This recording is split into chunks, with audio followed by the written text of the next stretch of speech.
जम्मू कश्मीर के शोपिया में फौज और मिलिटेंटों के दरमियान हुए गोलियों के तबादले में 2 मिलिटेंट मारे गए हैं। मारे गए दोनों मिलिटेंट हिजबुल मुजाहिदीन से वाबस्ता थे। मारे गए मिलिटेंटों की शनाख्त सफानगरी के इदरीस अहमद और ज़ैनापुरा शोपिया के आमिर के बतौर हुई है। इदरीस अहमद फौज की Jammu Kashmir light infantry regiment से फरार होकर मिलिटेंसी में शामिल हुआ था। इदरीस रवां साल अप्रैल की माह में फरार हुआ था। यह इनकाउंटर शोपिया के सफानगरी में रात 3:30 बजे के करीब शुरू हुआ। फोर्सेज ने कुछ मिलिटेंटों की मौजूदगी की खबर के बाद इलाके का मुहासरा करके तलाशी कार्रवाई शुरू की। एक रिहायशी मकान में छुपे मिलिटेंटों ने फोर्सेज पर फायरिंग कर दी और मकान से बाहर आकर मुहासरा तोड़ने की कोशिश की। गोलियों का तबादला कुछ देर तक चलता रहा।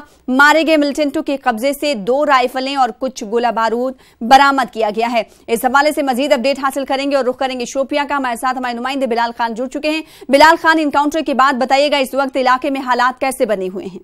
देखिए सना, ये एनकाउंटर जो है रात के अंधेरे में ही सुबह 3 बजे शुरू हुआ और रात के अंधेरे में ही ये खत्म भी हुआ। तो इसमें एक बात, बड़ी बात फोर्सेस के लिए ये कामयाबी है कि जो फौज से भागा हुआ एक एहलकार था तो वो मारा गया, जो मिलिटेंट सफों में शामिल हुआ था। दूसरी बात यह है कि रात को ही ये एनकाउंटर जो इख्तिताम पजीर हुआ, इससे कोई कोलेटरल डैमेज नहीं हुआ, न कोई एहतिजाज हुआ इस एनकाउंटर साइट पे और न किसी को मकान को इससे नुकसान हुआ। रात के दौरान ही ये जो फोर्सेस ने जो इलाके का मुहासरा किया था और दोनों मिलिटेंटों को मार गिराकर मुहासरा खत्म किया गया रात के दौरान ही। तो इस दौरान कोई कोलेटरल डैमेज अभी तक नहीं हुआ। तो अभी जो वारसिन है उनके हवाले दोनों की लाशें की गई है। तो दोनों जो है जो मुकामी मिलिटेंट है तो उनके घर वालों को ये लाशें दी गई है। जी इस वक्त जानना चाहेंगे इलाके में हालात कैसे, और साथ ही साथ ये बताइएगा किस तरीके का इलाका है। क्या इससे पहले भी यहाँ से इस तरह के वारदात और इस तरह की कार्रवाइयों में शामिल होते हुए लोग दिखाई दिए, क्योंकि ये मकामी मिलिटेंट करार दिए गए हैं?